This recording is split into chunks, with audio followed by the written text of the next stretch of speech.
The message came at 9:46 p.m. I was halfway through folding the last towel when the screen lit up. From Eliza. Probably another change in flower delivery or seating chart. I tapped it open. A video. No text. Just a blurry thumbnail of a kitchen counter and someone's arm. I hit play. Laughter. "She's a pathetic failure in pearls," said Kaylee, Eliza's sister. Then Eliza's voice sharper, clearer. "She should be grateful we even let her come." More laughter. The kind that sticks. My hands froze. The towel slipped to the floor. Before I could react, the video blinked. Gone. This message has been unsent. I didn't move. I stared at the gray bubble. My thumb hovered for a second, then I reopened the thread, pressed and held. Save video. It downloaded in seconds. I didn't reply. I didn't call her. I didn't tell Daniel. I went to the kitchen, turned the kettle back on, poured coffee into my old ceramic mug, the one with the fading blue rim, sat down at the table, pressed play again. She should be grateful. I had paid for the venue, paid for the dress, paid for her makeup trial, the planner, the backup lighting in case it rained. Not for attention, not even thanks. I just wanted to be part of it. They had laughed like I was a stain on their photos. I turned the volume down and played it one more time. Just once more. I watched her lips move when she said it. Grateful. As if my presence was some kind of gift from them. I didn't flinch. Didn't curse. Didn't cry. I sipped my coffee. Let it settle. They thought I wouldn't notice. That I'd never see. That I'd keep smiling and nodding and paying while they stripped me of every ounce of dignity. They didn't know I had learned to watch closely in silence. They didn't know I knew how to wait. I rinsed the cup, turned off the light, and laid out my shoes for the final fitting in the morning. I pulled the chair out myself. It scraped against the tile too close to the swinging door, where servers rushed past with trays of stuffed chicken and wine glasses. No name card. No welcome. Just a space they knew I'd take without protest. Eliza's parents sat center table glowing like royalty. Daniel beside them, polished, practiced. Eliza on his arm, nodding, smiling. She didn't glance back once. The planner appeared halfway through, salad folder in hand, whispered something about final numbers and sorry to interrupt. I signed without looking. She left without waiting for thanks. I kept chewing. The steak was warm. Too much pepper. The server didn't ask if I wanted dessert, just assumed. Toasts started. Eliza's father stood first. "We couldn't have imagined a better match for our daughter," he said, beaming. "A union built on shared values, commitment, and family support." Eliza's mother dabbed the corner of her eye like she'd rehearsed it. Daniel rose next. Lifted his glass. "I want to thank everyone who helped make this possible," he said.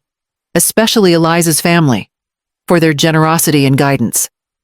He paused. Didn't look at me. Didn't say my name. Not even once. I nodded. Took another sip of water.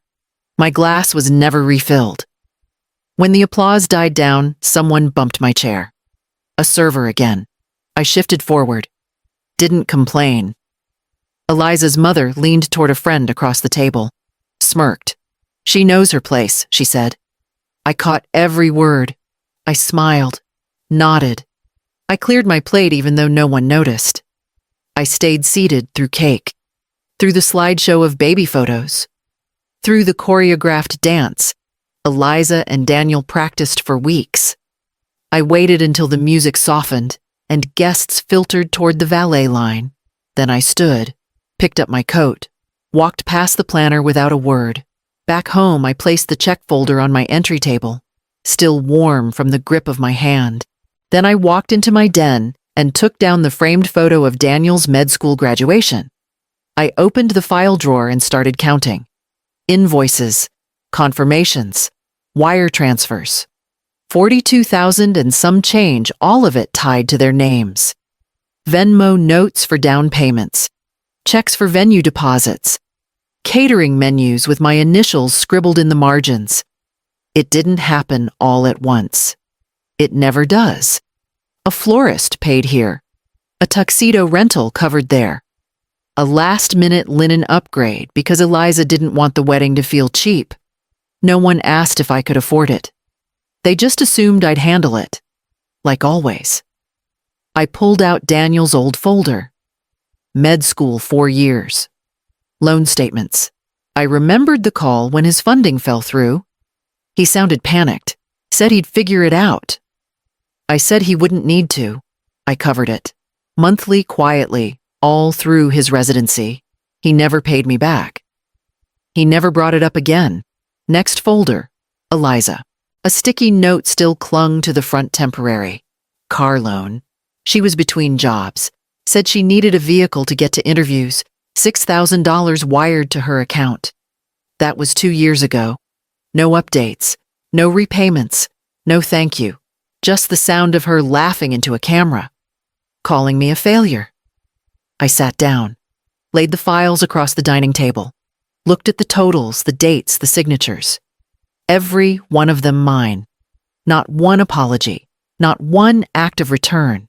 And yet, somehow, I was the burden. The outsider. The old woman in pearls they kept at the edge of the party.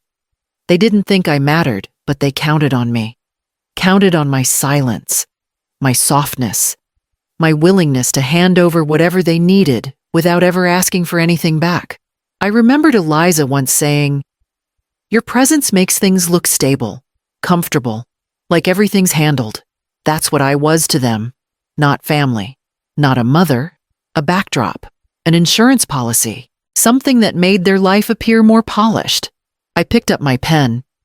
Wrote one line on the top of the statement. Final wedding total. Not yet reimbursed. Then I reached for the locked box at the back of the closet.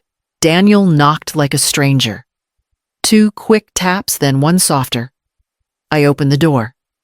He didn't step in, just stood on the threshold with his hands in his pockets like he was there to sell something. "Eliza's been a little overwhelmed," he started. I nodded. Waited. There's a lot going on. And she wants things to feel balanced, smooth. I didn't speak. He shifted, cleared his throat. "She mentioned your gown, the silver one, said it might catch too much light in the photos. Draw attention." His eyes met mine briefly, then dropped. "You know how photographers are. It's probably nothing, but maybe something more subtle would be better." He smiled like it was reasonable. Like he was doing me a favor. I smiled back. Small, soft. Of course. He seemed relieved, like I'd passed a test. "Thanks, Mom," he said, and kissed my cheek, like it still meant something. I closed the door behind him and didn't lock it. Just stood there. One hand still on the knob. Then I walked to the hall closet. Unzipped the garment bag. The silver dress shimmered in the dim light, elegant, tailored quiet. Not flashy. Not loud. Just clean. Dignified. I had chosen it months ago. Not because it was expensive, but because it made me feel like I still had a shape in this family. A silhouette that meant something. I brushed my hand along the sleeve. The fabric was smooth.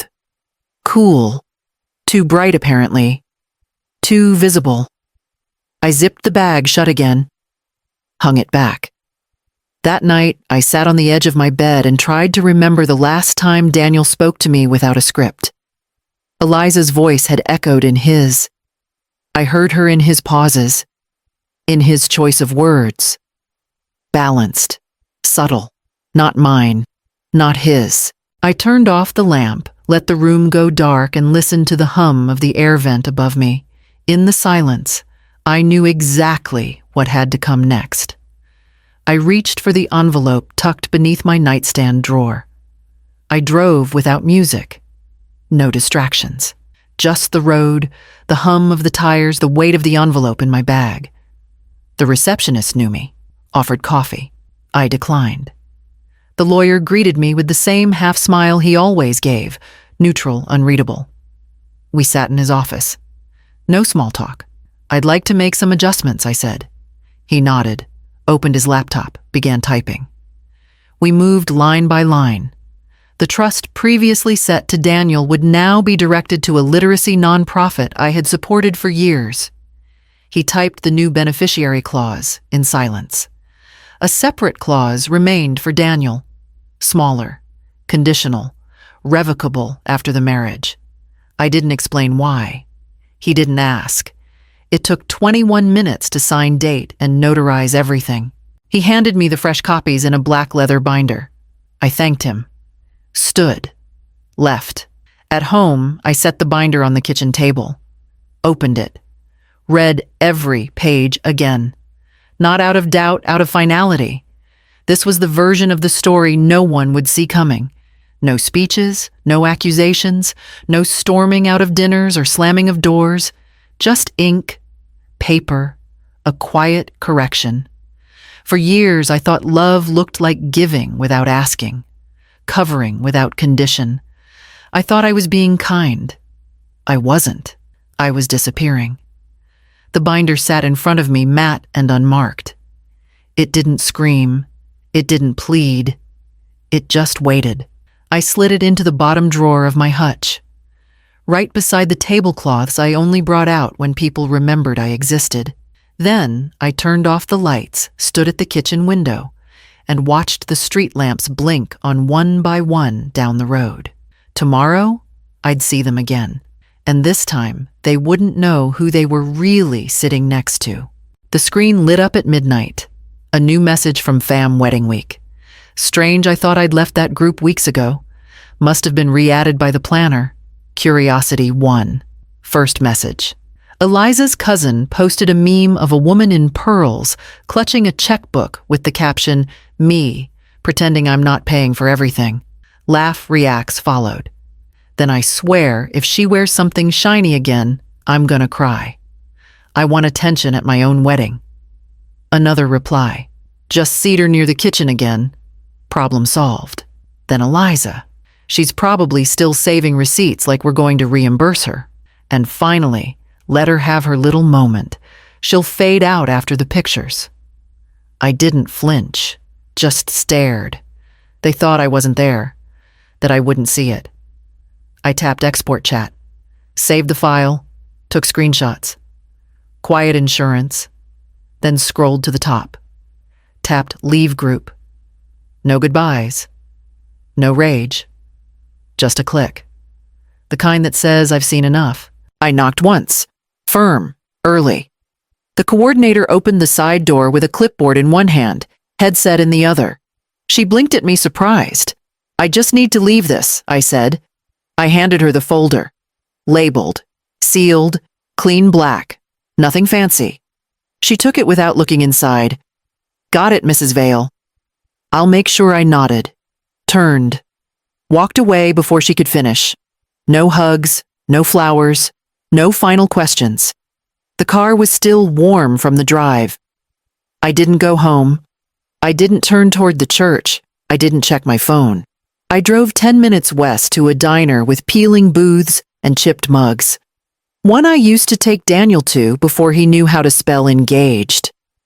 I picked the booth in the back, the one by the window. The waitress gave a tired smile. Just coffee, I said. Black. She poured. Walked away. I cupped the mug, let the heat press into my fingers. On the folder, one USB, labeled Mother of the Groom Final Toast. The note was short. Printed, taped to the inside flap. Please play this at the beginning of the family toast portion immediately following the couple's speech. Non-negotiable. And the receipts they were for show, for memory, for proof. Nothing owed, just a paper trail of silence.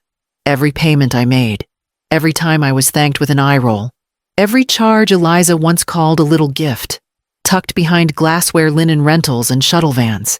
I didn't need to stay. I didn't need to press play. The file would speak for itself. I sipped the coffee. Let the bitterness settle. The morning passed slowly. Then not at all. No texts came. Not yet. The screen lit up just after the champagne was poured. Eliza's father tapped his glass. Before dessert, a quick moment. To thank the woman who made this all possible. Applause. Guests turned, cameras lifted, the lights dimmed. No slideshow, just sound. She's a pathetic failure in pearls. Then laughter. She should be grateful we even let her come. Another voice. Familiar. Cruel. She always pays. We just guilt her into it. She's too soft to say no. The laughter died. No clinks, no music, no jokes to soften the blow. The screen stayed up. Black background, white text, sent, unsent, but never unsaid. Then receipts, line by line, venue deposit, shuttle services, custom florals, and last a quiet still frame, a photo of Daniel in his graduation robe with Callista behind him, holding the camera barely in the frame. No narration, no blame, just facts. Eliza's wineglass trembled. She reached for Daniel. He didn't move. Someone gasped. The planner stood frozen, hand over her mouth. A few guests looked toward the kitchen door. But I was already moving. No tears, no apology. I didn't wait for applause or explanation. I walked past the hydrangeas, past the glowing cake, past the table where they'd stuck my name tag between an extra spoon and a candle. I stepped into the hallway, cool, quiet, unbothered. My coffee cup sat on the windowsill where I left it. Still full, still warm. I picked it up, walked out the side door without a sound. The screen was still glowing behind me. I opened the mailbox. Wedding thank you notes. Cream envelopes. Thin paper. One from the new couple, addressed in Eliza's handwriting. Slanted, careless. I didn't open it. I dropped it on the counter and walked away. 3 days had passed. No calls, no messages. Not from Daniel. Not from her. I didn't expect an apology. I didn't want one. A separate envelope hand-addressed came from the planner's office. Inside the guest book I was meant to sign at the reception. It was pristine, blank, crisp spine. I flipped through it once, saw the empty lines, the prompts, advice for the couple, favorite memory of the bride and groom. Nothing from me. I closed the book, slid it into the back drawer of my desk. The same drawer where I kept expired passports and keys I no longer needed. Then I sealed my own envelope. No return address. Inside a single photo of the silver gown folded across tissue paper. A note handwritten. Short. Simple. Some things still belong to the one who paid for them. No check. No blessing. No second chance. I left it at the post office without ceremony. The phone didn't buzz that night. Or the next. The silence didn't ache. It cleared. And for the first time in years, I woke up without bracing for a demand. I boiled water, reached for 1 mug, not 2. No tray, no extras, no imagined guests. I scooped the coffee grounds slowly, measured by memory. Let it brew. Let it fill the kitchen with something warm that didn't ask for anything back. Then I sat, by the window, in the chair no one else had ever chosen. The morning light wasn't soft. It was sharp, honest, clear. I pulled the journal toward me, opened it to a fresh page, wrote 1 line. This piece is no longer available to people who confuse my love with access. No edits, no second draft. I set the pen down, closed the journal. The binder still sat on the counter, black, unlabeled, the one they never asked about. I picked it up, walked to the filing cabinet, slid it into the back. Not hidden, just done. The mug warmed my palms. The silence didn't hum. It rested. No apologies would come, no thank yous, no reckoning. That was fine. This wasn't a battle I'd won. It was a seat I'd taken back.